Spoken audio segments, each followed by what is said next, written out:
PRIA. P-R-I-A. That's an acronym I came up with. Actually, this morning when I was cutting the grass, I was thinking about some stuff going through my head. I was actually listening to an MP3 player. I usually, when I'm walking or anytime I'm doing anything, I try to put some information in my head and stimulate different thoughts. And this morning, I came up with PRIA. Again, P-R-I-A. And it's an acronym for perception, reality, impact, action. Now, you can throw those words in a sentence like I'm getting ready to do, and it may make a little more sense to you. But think about this for a second. Your perception is your reality. Your reality impacts your actions.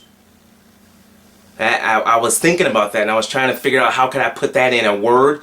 And just as a side note, that's like a study technique. Anytime you're trying to put together a bunch of different terms or concepts, sometimes you can make an acronym out of them, and sometimes they can actually spell a word. So I was trying to think about how I could describe all those things and get the meaning across, and I came up with PRIA. Perception, reality, impact, and action.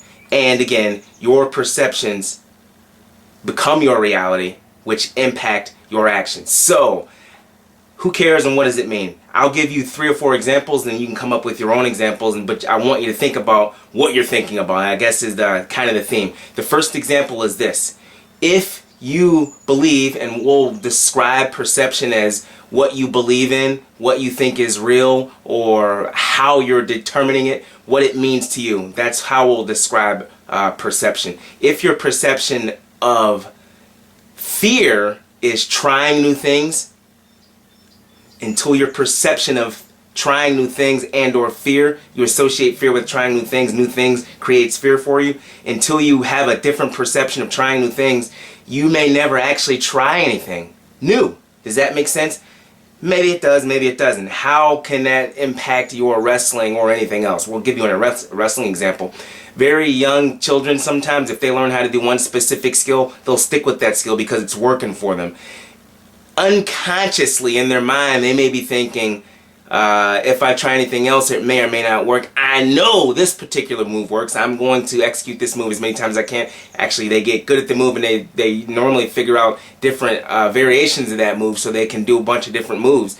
Let's use like a headlock. If you teach young children only headlocks in the beginning and they have success with that, they may not do anything else because they can pin everybody with a headlock. As they progress through the age groups, though, very challenging to only have a headlock as a skill. So getting back to that whole PRIA concept, a young wrestler's perception of reality is that the headlock is going to be an effective move for them. So that's going to impact their action. So all they will use is the headlock. Can you see how that concept works there? Their fear of trying any other move may impact the wrestling later on, and that may impact their actions too, but their perception as of that moment becomes their reality. A different sort of example, I'll use wrestling again, and this is, near and dear to my heart because I coached women's wrestling. Throw this in your brain. Try this on for size. What if your perception of female and or women's wrestling is not a good idea? In other words, you perceive women's wrestling as not, there's no reason for it to exist. That'll actually become your reality. Unconsciously and subconsciously, you may not, say it bluntly or blatantly, or, you may not be putting on emails and sending them to the president of universities or your principal or your wrestling coach or anybody else. But if you have the perception of women's wrestling being a bad thing for our sport, then it will impact your actions. You may not be going out of your way to try to invite people into our sports so that we can grow our sport and make it better. You may not be trying to, make certain that the women and females have the same opportunities that you do. Can you see how the example can be expounded to just about everything? It can deal with a wrestling skill. This move is going to work. I'm not going to try any other moves. It can deal with other levels of fear. If you have a fear of public speaking, you'll probably never do it because your perception of public speaking is, I'm going to get nervous, I'm going to be afraid, I don't want to be afraid, so I'm going to shy away from it. Again, I believe that in order for you to change, in order for your perceptions to change, you have to change, but you first have to understand and be aware that your perception becomes your reality, and your reality impacts your actions. And if you use all of those examples that I've just given you, now you can kind of look and see what you're doing and see how that can affect your change. I'll give you 1 or 2 more examples, and this is that last one with the female wrestling, people's perception that it's bad for the sport, that's near and dear to my heart. This is also near and dear to my heart because I trained this way for several years. Again, PRIA, perception, reality, impact, action. That's the kind of the acronym of the linking words I'm using to get this point across. My perception of getting in shape was running long distances. Did it work? Probably. Can you run shorter distances? Probably. Can you get even more sport specific than that with your exercises during training? Probably. Where am I going with this? When I was younger, I did miles upon miles of running, long distance at a predetermined pace. Let's say I could run a mile in about 5 minutes and 45 seconds. Roughly. So I would run 2 to 3 miles at that pace, anywhere from 5:45 to 6:15. Maybe I would do that, and I did this, let's say when I was about 15 through 17. Man, I ran that distance just about every day in high school. I'd either run a mile or 2 to 3 miles. And then when I got to college, when I was 19, 21, 22, and 23, I did kind of the same thing. So my whole career, for the most part, was based on doing distance work.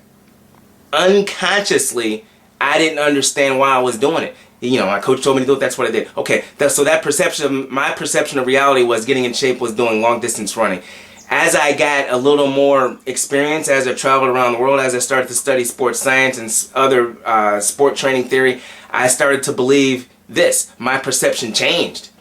Just because I experienced different things. My perception now sort of fell on this kind of logic.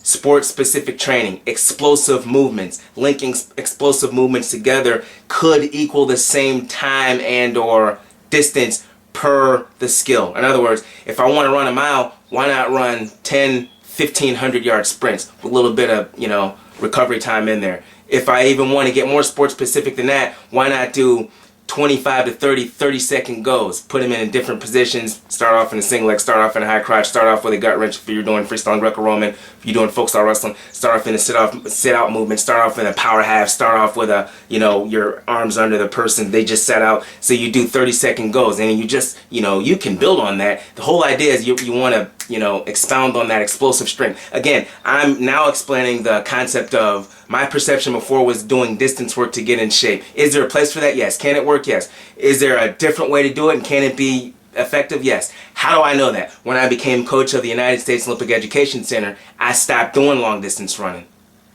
We stopped doing distance work.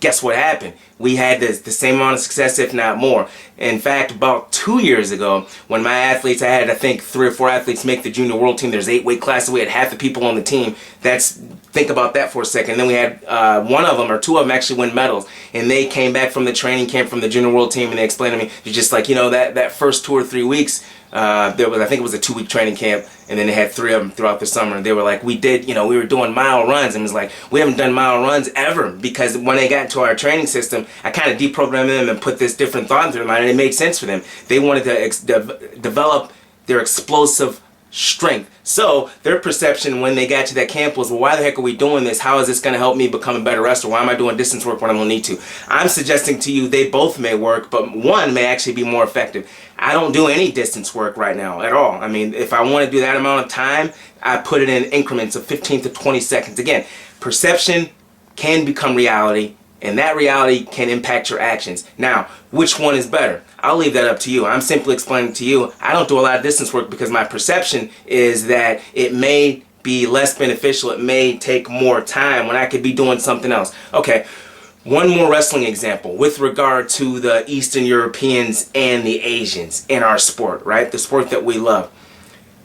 Why are they better than us? Who knows? They got a bunch of different things going on. One perception may be because they're training in the specific sports, from the same time that we start training in folk style. Therefore, they may be more apt to be better at that particular sport. Can we catch them? Will we be able to? Yeah, there's a possibility. In the 80s and 90s, I like to call that the golden era of wrestling. We had a lot of medals in our sport. Right now, though, and there's a bunch of different things going on. We have actually more folk style tournaments than we did in the past. We have MMA to compete with, and we have, the breakup of the Soviet Union. So instead of having one Soviet Union type team, now maybe you've got 9 or 10 of them. Plus, a lot of the other countries are now competing a little bit more too. So instead of having just the Germany Eastern Germany. Now you've got West and East Germany, and they're a stronger team. So what's the point? My point is, our perception before probably needs to change. If we keep doing the same things that we were doing in the 80s and 90s, when that perception of reality was different than now, we may not necessarily get the same result. I'm suggesting that if we continue to do the same thing, we may continue to get the same results. In the last 6 or 7 years or so, take a look at the international results. Going back to folk style and freestyle, can we continue to have the same amount of results that we did in the 70s, 80s, and 90s with the amount of freestyle that we have now? Per the Soviet Union breakup, per the differences that MMA brings in. Again, I'm suggesting that our perception becomes our reality, and that is going to impact our actions. Thus, if we continue to believe a certain way, that is going to affect everything else that happens. So if we want to change, it's our choice. It's always up to us. I'm just simply suggesting to you to think about what you're thinking about, kind of phrased in a different way. How are you coming up with the decisions that you're making? Why do you believe that? Where is the evidence? If the evidence suggests this, then that is your perception. Your perception is the meaning that you make, and your meaning becomes your reality, and your reality is actually going to impact the actions that you make. Priya. Perception, reality, impact, action. Remember, you can find out more information like this at youtube.com, Coach Shannon, Coach Shannon Talks.